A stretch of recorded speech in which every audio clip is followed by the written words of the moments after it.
Hey everyone, Gloria here with Luxy Duck. I wanted to come on here, as you could probably tell from the title, we got a puppy! So this is Daisy. She's a Goldendoodle, and we've had her now for 2 weeks, so she's 10 weeks old.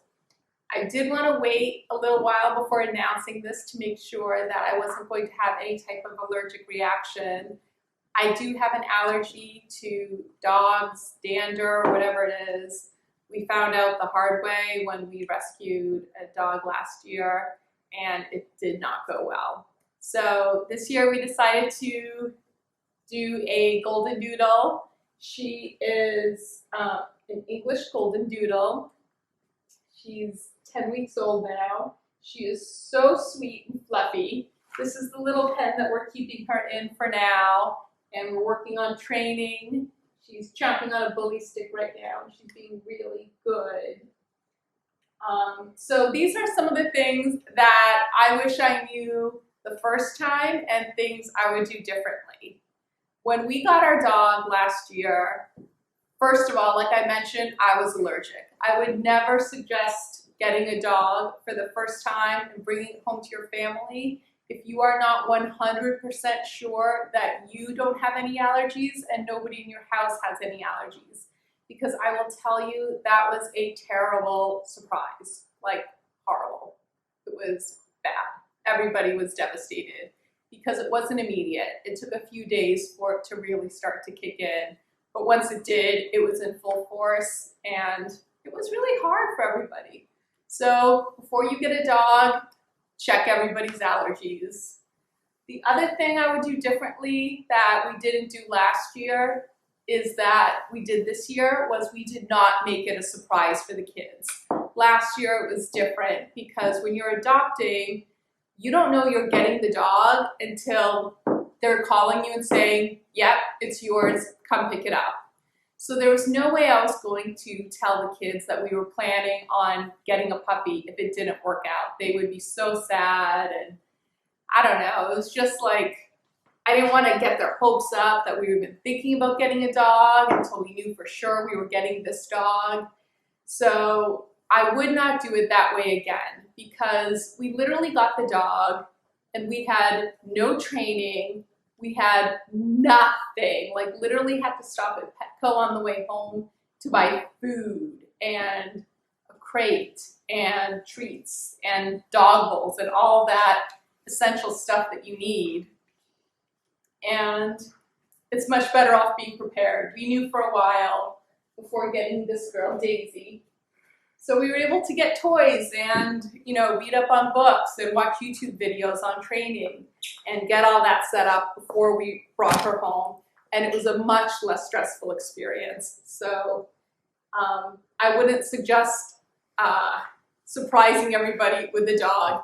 Get everybody involved, get everybody mentally prepared, and that way the kids will know what to expect too. They'll understand what their expectations are in terms of care and training and responsibilities, and your house will be much better off, trust me.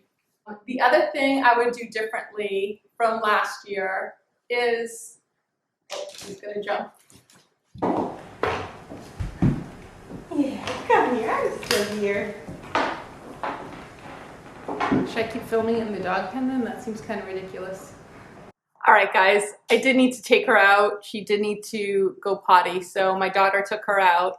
And that brings me to the other thing that I would say differently, is that set aside some responsibilities for your kids. Even my 4-year-old is able to help give her meals and her bowls, and that way they also feel a part of it as well.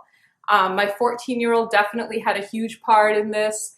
She slept next to the dog the first few nights to help with nighttime duties and training and walks. My 11-year-old helps take great care of the dog. He's an early bird, so he definitely helps with morning duties. And I would definitely get the kids involved and set expectations from the very beginning. The other thing I would do differently is get an enclosure, something where you can put the dog in where they're kind of their own space. It's larger than a crate. She's got toys in there, but she's kind of has a little bit more room to move around and play, and we can get in there and play with her as well. And it makes it a lot easier. It's less stressful than having the puppy just kind of running all over your house, which is what happened last year. And it was a really stressful situation. So this is a lot easier. I recommend a pen. The other thing I would do differently is watch a ton of training videos. I love the Zach George training videos. I thought he was great. But if you Google any video problem that you're having, like with biting or crate training or basic commands, there's tons of videos on YouTube all over the place from different perspectives. And you'll find one that kind of suits your training style that you feel comfortable with. And there's some videos too that had nothing to do with training videos, but other ones like mine where I was like, oh, I wonder what they did to prepare for their dog. And they said things like, oh, we got bully sticks for the dogs. And that's nothing I'd even heard of before. So we went out and got bully sticks. Our dog loves them. So they keep her busy for a long time and she's happy with them. So I'm happy. The other thing I would do differently, and again, this was just the circumstance of last year getting a rescue puppy, is that you don't get much warning before you're accepted to get the puppy. So this time we knew well in advance that we were getting Daisy, and so we told all of our friends and family ahead of time, and so many of them are dog owners, so we got tons of stuff and advice from them, you know, such as like, oh, my dog loves chomping on ice cubes because they're cold and it helps with their teething. And that was a great suggestion because Daisy loves ice cubes. They were giving us stuff like baby gates and bells for potty training and I don't know, different toys and treats and things like that. And that was really nice. It was really helpful. They would bring their dogs by and we would have little puppy play dates with them for socialization, which I was also very worried about getting a puppy during this COVID crisis. So that's been really great. And it really helped knowing well in advance that we were getting a puppy. So this is just what I would do differently. If I could, I would certainly recommend rescuing if you are able to, because there are so many great animals that are deserving of a great home. But if you're looking into rescuing, then please do your research ahead of time and get your family involved and make sure you have all the equipment, because let me tell you, finding out you're getting a dog and then getting a dog is quite the adventure. It didn't work out for us because of my allergy and a potential allergy that my son had. So that's it for me, guys. That's our big news. And those are things that I would change if I could. I'm glad that we ended up with the dog that we have because she's a sweetheart and I have no allergies that I'm seeing right now of myself or any of my children, which is wonderful. But again, if you're able to rescue, then there's so many great animals in need of a home.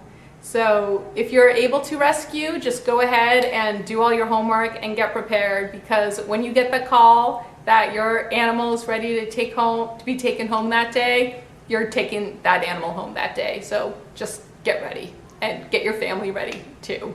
Don't do like the big surprise. We tried that and yeah, I would do it differently this year. It worked out much better with them knowing and preparing and getting ready and setting expectations. So that's it for me. I hope you're all doing well and staying safe and having a good time at home. We are busy. 4 kids and a pet, yeah, it's like another log to the crazy fire. But we're working on it and I'll keep you updated on Daisy's progress, and I hope that progress comes quick. So stay safe, everyone, and please like and subscribe this video and thumbs up and do all that stuff that, I don't know, apparently helps me out somehow. Talk to you soon. Bye. Wish me luck.